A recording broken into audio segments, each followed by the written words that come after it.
Hey guys, welcome back to our third video in this series, to the brink of freedom for modern India. With this video, we're going to talk more specifically about Gandhi's civil disobedience movement through the 1920s. So for Gandhi, civil disobedience and the movement for freedom or towards freedom for India really based, like we talked in the last video, on satyagraha. So this idea of holding fast to a single truth or a cause, and doing so in a non-violent way, because a person who follows or practices satyagraha refuses to harm their adversary in any way, and that's for Gandhi what really boils down to ultimately the success of that movement. So for Gandhi, when he thinks about, it's not a question that he necessarily proposed, but it's an important concept when we look at law, because a lot of people say it's the law, you should obey it. But many people who have sought freedom and many oppressive governments have laws.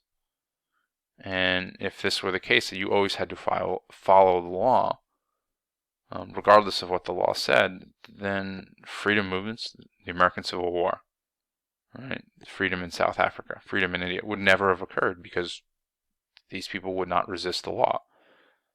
So for Gandhi, it's like, do you have a moral obligation to obey a law? What about an unjust law? Yes, obviously, speed limits, like all the simple general safety issues, those are important things to obey. But when laws prevent certain things that are unjust from happening, or not just prevent, but encourage unjust things from happening, the repression of a people, of a religion, the exclusion of certain groups, should that law be followed? Is it morally correct to do so? For Gandhi, this idea of civil disobedience in a nonviolent way was doing just that, where he is, and the movement is disobeying unjust laws in a nonviolent way, where they are resisting the government in India, because their laws are seen as antagonistic or against the rights of Indians, the freedom of India. And I know this isn't a direct quote from Jefferson, but I like this image because we can see in the background, Tank Man, something that we've talked about before when we looked at modern China.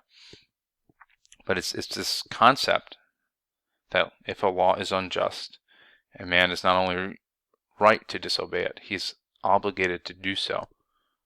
All right, so this is tied to part of the Declaration of Independence, the Constitution, this idea of the United States disobeying the British Empire and King George III in their pursuit of freedom and independence. They saw many of the laws passed by the British government as unjust, so they needed to resist. And like we were talking about before with Gandhi and his impact on MLK, it's this idea of a moral responsibility, a moral obligation to disobey unjust laws. For Martin Luther King and the Civil Rights Movement, those are laws dealing with voting, laws dealing with racial discrimination, racial segregation, not necessarily independence from a nation, from an empire, but still unjust laws. All right, so now getting to Gandhi and the non-cooperation movement. Gandhi's first foray with non-cooperation as a major nationwide campaign spanned from 1920 to 1922, and really it's a boycott. Right, the Indians are refusing to buy British goods. They're refusing to attend British-run government schools. They're refusing to pay taxes, refusing to vote in elections, refusing to use the railroad, walking everywhere, using their own transportation. And the idea is that by doing these, I'll list 5 things. I did plenty more, but by doing these things, that you are having a severely negative impact on the British economy in India. Right? They're not buying British goods. That's going to hurt these British merchants. Right? They're refusing to pay taxes. Yes, they can go to jail, but they're still not paying those taxes. Yes, they're not riding the railroad. There are plenty of other people that did, but that sector of the economy is not getting industry, or not getting not growing. So it's a huge problem. Another thing that he would encourage is work stoppages, and it was often kind of phrased as not necessarily just stopping, like in that active resistance of working, or the active resistance of not working, but for fasting and prayer, and that's how Gandhi and his movement kind of turned things on the British Empire, turn things on the British government. It's not to stop working. It's for fasting and prayer.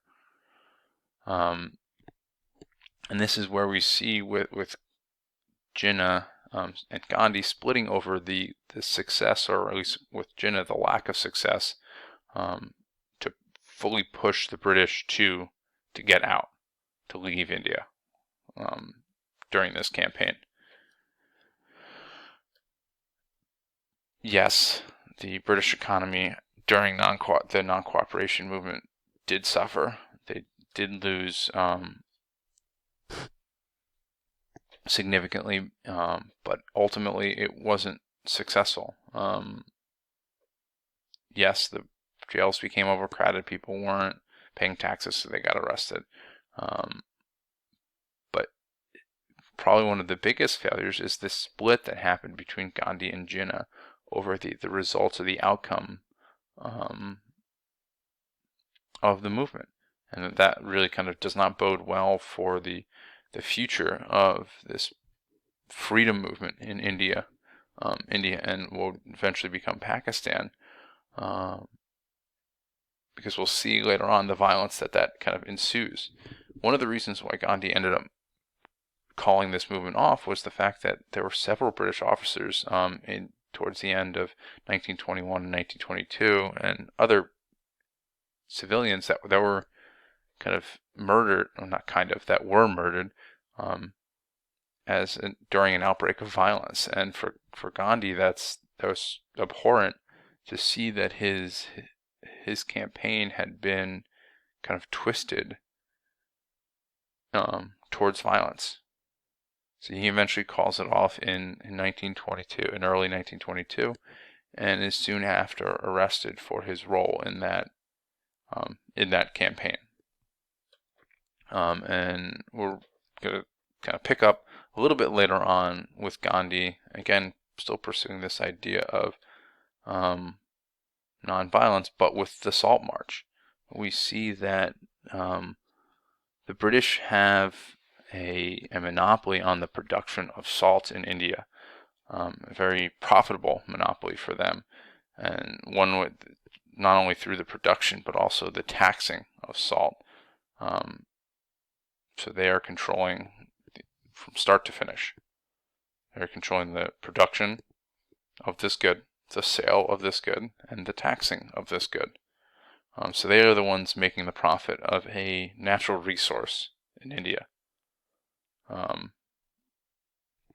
And just like we saw with them, with Indians and Gandhi's non-cooperation, civil disobedience, is that he wants to break this monopoly to make it financially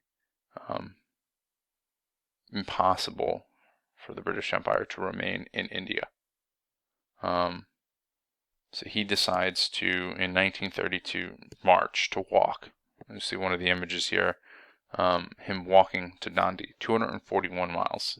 And Dandi is a coastal area, coastal town, city, where we see that the production of salt being a prominent feature of that area. And along the way, he's speaking to crowds, he's gaining a following, and through that 240 plus miles, his crowds are growing larger and larger, and becomes a bigger concern for the British Empire. What's going to happen? What's going to happen when he gets to Dundee? What's going to happen at the end of this march? Are these people going to just become violent and the crowds are going to kind of break out? Obviously, that's not Gandhi's purpose, but that was the concern of the British Empire. But eventually, when he does reach Dundee, they are arrested because, again, broke the law, picking up this salt, and thrown in jail. So 60 plus thousand that had marched with Gandhi, that had been with him, were put in jail for their role in this march. But it kind of shows the persistence of this non-cooperation movement the embrace of non-cooperation and civil disobedience of the freedom movement in India. All right, so we see here, this is the overall map of India. Dundee is in the Gujarat region of India, in this northwestern, really western region or western area of India. And then kind of on this inset map, we see here the path that they take. All right, following here all the way to Dundee, starting in March of 1930, getting there in early April of 1930. So right around this time, just about 90 years ago.